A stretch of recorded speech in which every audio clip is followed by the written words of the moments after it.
Hello, my name is Benjamin Hart. I'm an American attorney and the managing director of Integrity Legal here in Bangkok, Thailand. As the title of this video suggests, we're discussing Chinese nationals as travelers or tourists to Thailand. I thought of making this video after reading a recent article from Reuters, that's Reuters.com. Article is titled, Thailand, China to waive visas for each other's citizens from March. Quoting directly, Thailand and China will permanently waive visa requirements for each other's citizens from March, Thai Prime Minister Srettha Thavisin said on Tuesday.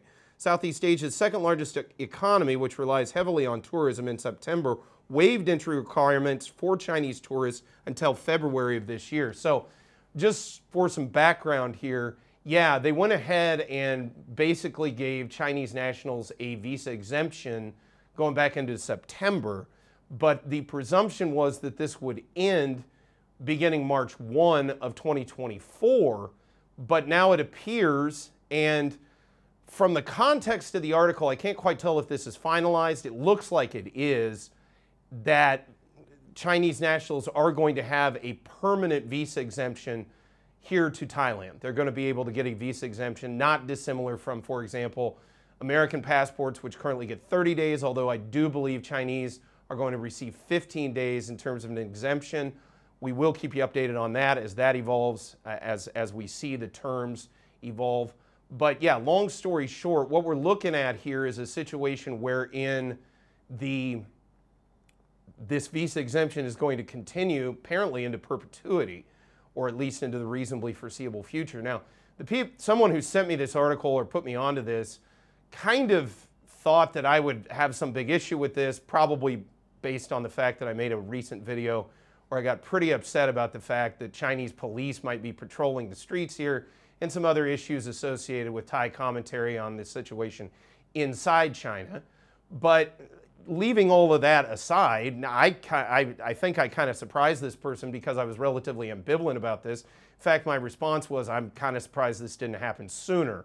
You know, quite honestly, China is a big market, and I do understand why relevant Thai officials would want to encourage tourists from that market. I mean, China's entire middle class, I believe at this point, outnumbers the total population of the United States. Now, that may be a little different here at the present moment, as I understand China's going through some economic difficulties.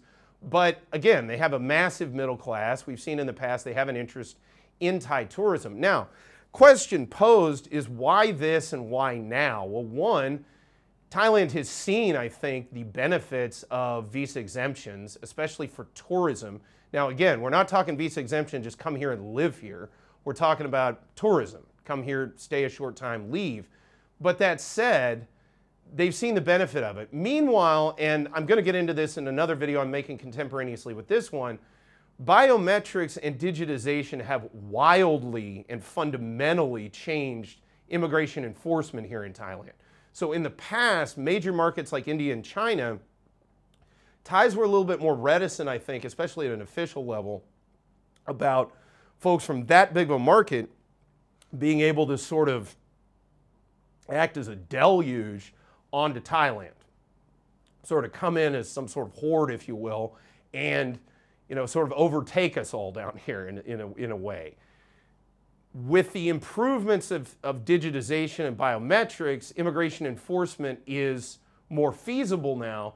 So I think this is one of the primary reasons why we're seeing this major shift toward a more permissive or more exempt visa policy, because folks that enter Thailand can be tracked, their status can be traced, if you will, and they can